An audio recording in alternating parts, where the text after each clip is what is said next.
मूलों का योगफल व गुणनफल। आज हम द्विघात समीकरण के मूलों का योगफल व गुणनफल निकालना सीखेंगे। ये क्लास 10th का चैप्टर है। इसमें से आपके क्वेश्चन जरूर बोर्ड परीक्षा में पूछे जाते हैं। द्विघात समीकरण से मूलों का योगफल या गुणनफल पूछता है, या तो पूछता है कि द्विघात समीकरण कैसे बनाएंगे।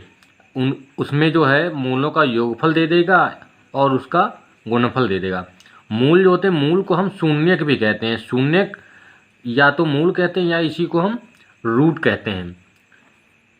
द्विघात समीकरण क्या होती है? जिस समीकरण की घात कितनी होती है? जिस समीकरण की घात 2 होती है, जिसकी घात 2 हो उसको द्विघात समीकरण कहते हैं।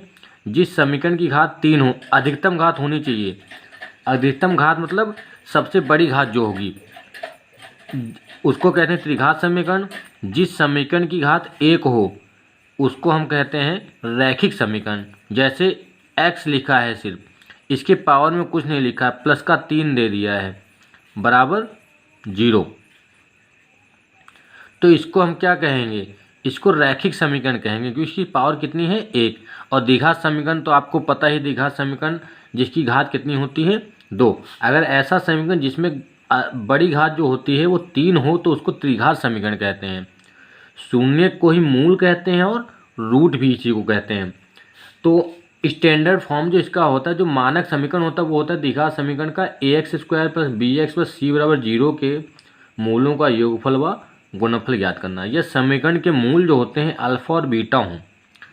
अगर हमने समीकरण के मूल शून्यक जो हैं अल्फा और बीटा मान लिए हैं, तो अल्फा, ये अल्फा जो होता है ये सिंबल होता है अल्फा का, इसको हिंदी में ऐसे लिखते हैं, और ये होता है बीटा का, इसको बीटा कहते हैं।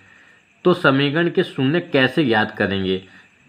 कुछ सवालों में जो है इसके मूल चेंज भी हो सकते हैं। अगर यहाँ पे हम एक्स वाई में तो दिया है पी और क्यू, अगर इसको मान लें, जैसे यहाँ पे हमने मान लिया कि इसके शून्य क्या हैं? पी व क्यू। तो अब हमें पी व क्यू का योगफल व गुणनफल निकालना होगा। तो जो सवाल में अगर कह दे आपको सिर्फ मूल याद रखना है, उसके शून्य याद रखना है कि शून्य का योगफल और गुणनफल का फार्मूला क्या होगा। तो अब देखते हैं आगे। मूलों शून्यकों का योगफल, इसका जो फार्मूला होता है -x का गुणांक बटे x² का गुणांक। अब आपको गुणांक पता होना चाहिए। x का गुणांक का मतलब x के साथ में जो संख्या लिखी है, जो समीकरण है उसमें जो x के साथ में लिखा, और x² का गुणांक। आपको देखना है कि x के साथ में यहाँ पे कौन सी संख्या लिखी। यहाँ पे x के साथ में क्या लिखा है? b, वो भी प्लस का। और यहाँ पे फार्मूला हो जाएगा, माइनस पहले से दिया तो -x का गुणांक कितना हो जाएगा? b। फिर है x² का गुणांक। x² का गुणांक यहाँ पे x² है, x² के साथ में a लिखा है, तो इसका गुणांक कितना हो जाएगा? a बटे में a। -x का गुणांक बटे x² गुणांक, यही आपको वैल्यू रखनी है। अगर समीकरण होता है तो वहाँ पे कोई भी नंबर्स लिखेंगे, 2, 3, 4 कुछ भी लिखा होगा उसको मान लेंगे। तो इसका फार्मूला हो जाएगा अल्फा + बीटा बराबर माइनस का b बटे में a। आगे है फिर आपका मूलों का गुणनफल। मूलों का गुणनफल होता है अचर पद बटे में x² का गुणांक। अचर पद मतलब जो कांस्टेंट नंबर होता है। कांस्टेंट समीकरण में क्या था? कांस्टेंट समीकरण में देखो है, कांस्टेंट दिया है c, ये दिया है यहाँ पे c, तो ये हो जाएगा c बटे में x² का गुणांक दिया था, तो x² का गुणांक कितना होता है?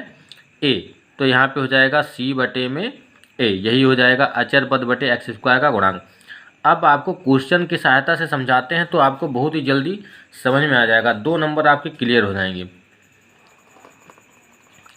पहला क्वेश्चन दिया है x² + 3x + 7। इस समीकरण को बराबर 0 भी मान सकते हैं, या ऐसे भी लिख के आ सकता है बराबर 0। इस समीकरण को सबसे पहले हम नंबर 1 मान लेंगे, समीकरण नंबर 1 मान लेंगे, फिर लिखेंगे समीकरण 1 की तुलना, जो समीकरण हमने मानक समीकरण लिखा था उसी से करा देंगे। ax² + bx + c = 0 से करने पर, समीकरण 1 की तुलना ax square plus bx plus c से करने पर। अब आपको देखना है कि एक्स स्क्वायर के साथ में यहाँ पे a लिखा है, यहाँ पे a की जगह पे क्या लिखा है, कुछ भी नहीं लिखा है। यहाँ पे क्या हो जाएगा, 1 मान लेंगे उसको, तो a का मान कितना हो गया 1। b की जगह पे कितना लिखा है, प्लस का ये भी प्लस का ये, तो b की जगह पे लिखा है 3, तो ये 3 हो गया। c की जगह पे कितना लिखा है, c की जगह पे लिखा है 7 लिखा, तो ये हो गया c का मान। अब हम लोगों को a b c की वैल्यू पता चल गई। अब हम निकाल लेंगे मूलों का योगफल और गुणनफल। तो डायरेक्ट हम फार्मूला लगाते हैं अल्फ़ा प्लस बीटा और alpha into beta. Alpha plus beta लिखेंगे, अल्फ़ा प्लस बीटा मतलब मूलों का योगफल क्या होता है, माइनस का b अपान a। b की वैल्यू हमें कितनी दी थी, b की वैल्यू 3, माइनस का 3 हो जाएगा क्योंकि वो प्लस का 3 दिया तो माइनस पहले से लगा, तो माइनस का 3 बटे में a का मान है 1, तो इसको हम माइनस का 3 लिख सकते हैं। ये हमारा पहला आंसर आ गया। अब अल्फ़ा गुणे बीटा, अल्फ़ा गुणे बीटा बराबर क्या हो जाएगा, c अपान a। c की वैल्यू हमें दिया है 7 अपान a की वैल्यू दिया है 1, तो ये हो जाएगा 7, ये आपका आंसर हो जाएगा।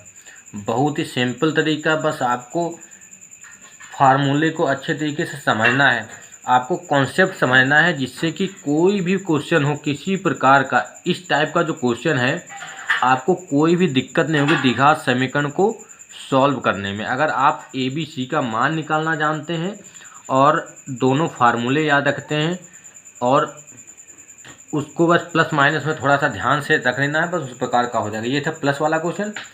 अब माइनस वाला क्वेश्चन देखते हैं। दूसरा क्वेश्चन है x square 2x square minus का 5x माइनस का 6 बराबर 0। इस प्रकार का कोई क्वेश्चन है आपके पास, तो इसको कैसे लगाएंगे, इसमें भी वही पूरा प्रोसेस करेंगे। इसको मान लेंगे समीकरण नंबर 1, फिर से वही लिखेंगे समीकरण 1 की तुलना ax square plus bx plus c बराबर 0 से करने पर। जब आपको इसकी हैबिट हो जाएगी तो ए बी सी की वैल्यू डायरेक्ट लिख के आप सॉल्व कर लेंगे, लेकिन अगर अच्छे से आप एग्ज़ाम में लिख के आएंगे तो उसके नंबर आपको अच्छे मिलेंगे।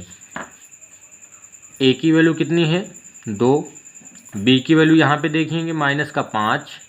अब यहाँ पे प्लस नहीं दिया था, माइनस दिया, क्योंकि फार्मूले में मानक समीकरण उसमें प्लस दिया है, यहाँ पे माइनस कर दे तो बी का मान हो जाएगा माइनस का 5, सी का मान भी हो जाएगा माइनस का 6। अब डायरेक्ट निकालेंगे अल्फ़ा प्लस बीटा, क्या होता है माइनस का बी अपान ए। अब बी की वैल्यू दिया है माइनस, ये जो माइनस हमने लगाया ये माइनस है फार्मूले वाला। अब बी का मान रखेंगे माइनस का 5 बटे में ए का मान दिया है 2, माइनस माइनस प्लस 5 बटे में 2, ये पहला आंसर आ गया। माइनस माइनस प्लस हो गया, माइनस का 5 पहले से दिया था क्वेश्चन में, 5 बटे में 2 पहला आ गया। अब अल्फ़ा गुणे बीटा मतलब अल्फ़ा बीटा निकालेंगे, सी अपान ए। सी की वैल्यू दी है माइनस का 6 बटे में 2। अब 2 से ये कैंसिल हो रहा है तो इसको कैंसिल कर देंगे, कितना आएगा 3, तो माइनस का आ जाएगा, माइनस का आ जाएगा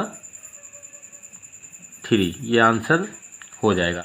अल्फ़ा गुणे बीटा होता है सी बटे ए, सी का मान दिया था माइनस का 6 और बटे में ए का मान दिया है 2, तो 2 से 6 को भाग कर देंगे 3 आएगा, तो माइनस का 3 आंसर आ जाएगा। इसी प्रकार के आप लोगों को क्वेश्चन लगाने हैं, और अगर आपको कोई दिक्कत हो उसको कमेंट बॉक्स में बताएंगे और इसका आंसर भी आप लोग कमेंट बॉक्स में बताएंगे कितना आएगा। 2x square plus 3x plus का 10, पहला क्वेश्चन ये है। अगला है एक्स स्क्वायर माइनस का 5x प्लस का